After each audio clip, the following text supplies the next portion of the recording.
मुजफ्फरपुर के मरवड़ चौक पर राजद प्रत्याशी इसराइल मंसूरी ने अपने चुनाव कार्यालय का शुभारंभ किया और कार्यकर्ता संवाद कार्यक्रम का आयोजन किया। इस मौके पर सैकड़ों कार्यकर्ताओं ने फूलमालाओं से उनका स्वागत किया।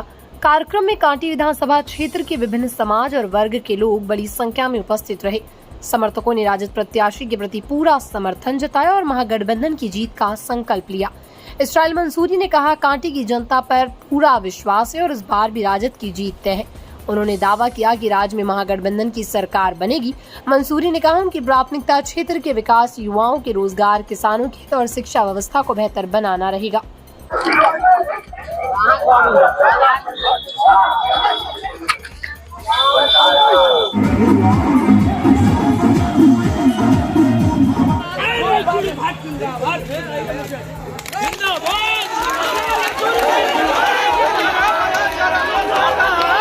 रघुवंश बाबू जी लोगों को समझते पूछते थे और जो शब्द का इस्तेमाल करते थे मैं नहीं कहूँगा।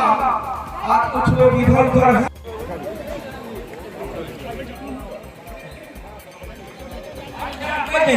साथियों, जिंदाबाद, महागठबंधन के सभी नेता जिंदाबाद। कर्पूरी ठाकुर, बहुत बहुत धन्यवाद भाई साहब को, अग्रिम भाई जीत गया।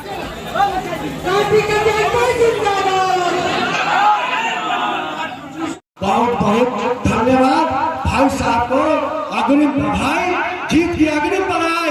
अभी मैं कहता हूँ और दिन तो जो होगा तो हम सब लोग एक साथ रंग गुलाल जो होगा अबीर गुलाल भी खेल लेते हैं, ऐसा नहीं कि भागते हैं।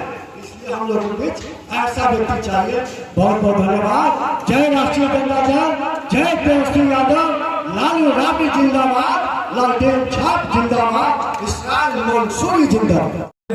नेतागण जो महागठबंधन के नेतागण जो माती लाए हैं, एजेंडा लाए हैं, उस एजेंडा को जन जन तक पहुंचाने का काम कीजिए। अगल बगल में अगर हम सब लोग ठीक कर लेंगे तो निश्चित तौर पर हम चाहते हैं कि 95 में जिस तरीके से आदरणीय हम लोगों के मुफ्ती मोहम्मद कासिम साहब को आप लोगों ने ऐसा वोट का चोर दिया था कि बिहार में नाम हुआ था, कांटी की वही गूंज और वही आवाज बिहार में जाए, यही कामना करते हुए एक बार पुनः आप तमाम लोगों को तहे दिल से आभार और धन्यवाद व्यक्त करते हैं और छठी मैया कामना करते हैं कि आप तमाम लोगों को छठ पर्व की हार्दिक बधाई, शुभकामना। आज से कुछ वर्ष और लगभग 6 महीने 4-5 महीने पहले तक वह व्यक्ति बीजेपी में रहते हुए एक सामाजिक फ्रंट के नाम पे भूमियार ब्राह्मण फ्रंट का नेतृत्व करता और लगभग यह 4.5 साल से चल रहा था। उससे पहले का एक इतिहास बता दें कि 2010 में वह व्यक्ति जब विधायक बना जदयू से, तो किसी को याद ना हो लेकिन उसकी विधायकी गई थी। वो अपने पार्टी से बेईमानी किया था और वही नीतीश कुमार ने उसके विधायकी को खत्म किया था। 2010 के चुनाव में 15 से पहले उसका विधायकी खत्म हो गया था। तो वह व्यक्ति ईमानदार नहीं है। इसकी दो पहली निशानी कि इसको उस पार्टी ने खुद विधायकी खत्म किया जिससे वो विधायक था और उसी पार्टी ने कांटी की जनता के खिलाफ उसी को उतारा है। वह कांटी के जनता के खिलाफ है। 4 साल पूर्व जब वह व्यक्ति उससे पहली बार प्रथम बार विधायक बना तो वो साफ शब्दों में चेहरा देखकर और गांव से पैरविकार लेकर पैरवी तब करता था। और सबसे ज्यादा तो वो था कि तब भी वो भूमियार फ्रंट की राजनीति करता था, अब भी वह भूमियार फ्रंट की राजनीति करता है। दुख इस बात की है कि हमारे समाज के लोग जो 85% के लोग आते हैं, बुरा न माने वो जो अगले वर्ग के लोग हम लोग के साथ शुरू से हैं, क्योंकि रघुवंश बाबू के साथ भी लोग राजद में रहे हैं, लेकिन वर्तमान परिस्थिति में वह उस पार्टी का भी बेईमान है और कांटी के जनता का भी बेईमान है, जो इस बार सभी को अपना सर्व जाति का नेता बताते हुए सभी को सामने हाथ जोड़ता घूम रहा है। मौजूद है यहाँ पे हमारे कांटी के जदयू के पूर्व प्रखंड अध्यक्ष जो आज हमारे साथ राजद के इस मंच पे बैठे हैं, बड़े भाई महेश शाह जी अवगत है उन चीजों से, इसलिए इनका धन्यवाद कि गलत का विरोध करके ये यहाँ पे आए हैं और यह बताता है कि हाँ वह गलत है। अब विषय की बात, 20 साल की जो सरकार रही है उस सरकार में हम लोगों को और पिछड़ों को, दलितों को जो हक दिया गया, जो पूर्व का हक था, सबको खत्म किया है। आप कभी अच्छे से पढ़ेंगे, नेट से निकालेंगे, विभाग से निकालेंगे, तो सबसे ज्यादा अगर किसी को क्षति पहुंची है तो दलित वर्ग के लोगों का हुआ है। समय नहीं है कि वकालत के तरीके से मैं समझा सकूं, लेकिन सबसे ज्यादा दलित वर्ग के लोगों का नुकसान हुआ है। प्रिय मेरे भाई भोपाल भारती जी, हमारे बीच हम सबों के लोकप्रिय विधायक मोहम्मद इस्राइल मंसूरी जी, सम्मानित मंच, सम्मानित मतदातागण, मैं आप सबों को हार्दिक प्रणाम करती हूँ, अभिनंदन करती हूँ, स्वागत करती हूँ।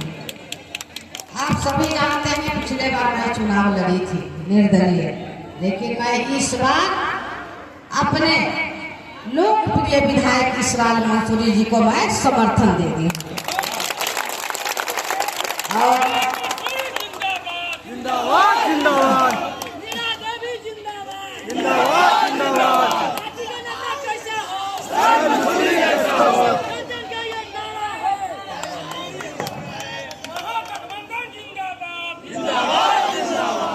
और हम हमारे जितने सहयोगी हैं वो सभी इस्राइल मंसूरी जी का सिपाही हैं और वो काम करेंगे और हम सब मिल करके इस बार पुनः इस्राइल मंसूरी जी को विधायक बनाकर पटना भेजने का काम करेंगे।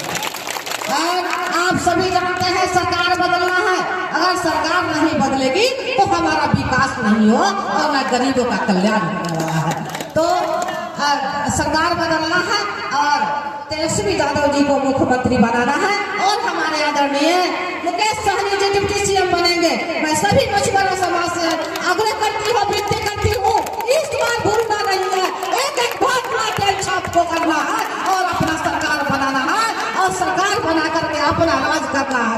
आप सभी जानते हैं अधिकार अपना किसी को नहीं दिया जाता है, अधिकार अपना अधिकार अपने रखा जाता है, अधिकार मांगने से नहीं मिलता है, अधिकार छीनने से मिलता है।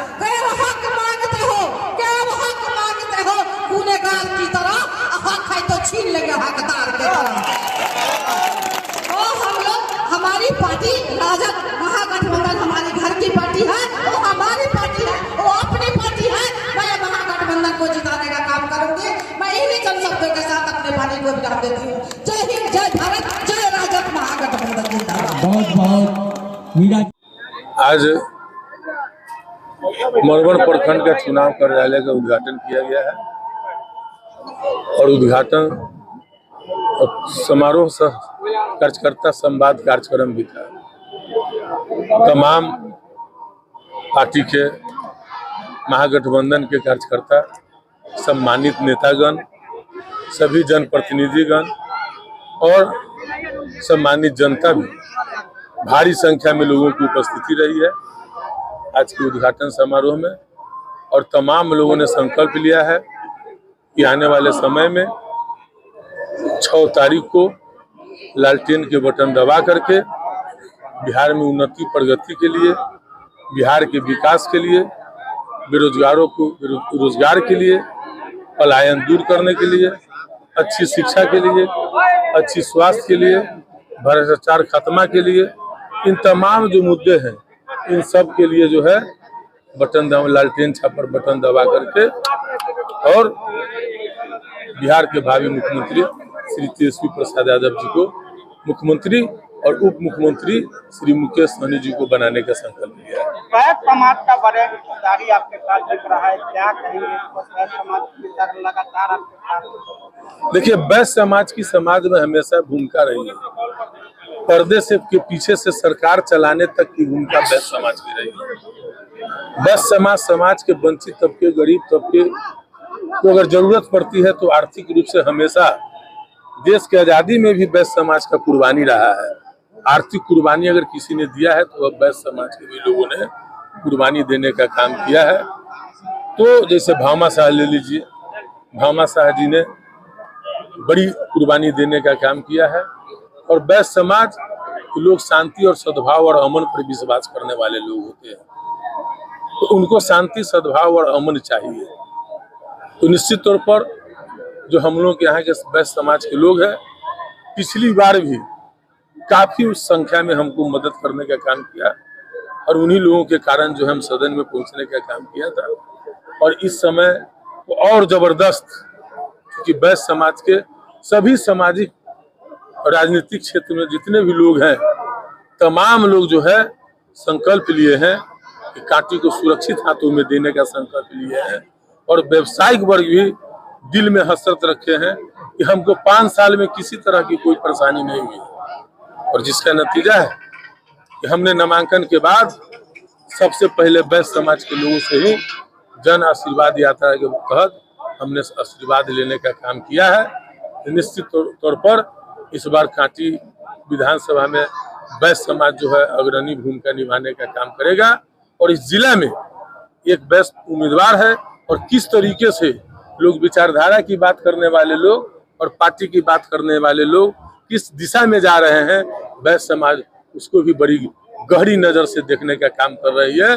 इसलिए मेरा दावा है कि कांटी ही नहीं, पूरे जिला में इस बार वैश्यों की जबरदस्त भागीदारी होगी और हम जिला के 11 सीट में जीतने के काम प्रखंड के सभी राजद कार्यकर्ता सहित प्रखंड अध्यक्ष भी यदि वो दावा कर रही है, कैसे करेंगे? देखिए, सबसे पहले हम बताना चाहेंगे कि प्रखंड अध्यक्ष वो नहीं थे। प्रखंड अध्यक्ष का चुनाव पहले से हुआ था। यहाँ के सभी सम्मानित कार्यकर्ता जो है पहले से जो है निर्विरोध अर्जुन सहनी जी को प्रखंड अध्यक्ष सौंप चुके हैं, इसलिए वो प्रखंड अध्यक्ष नहीं थे।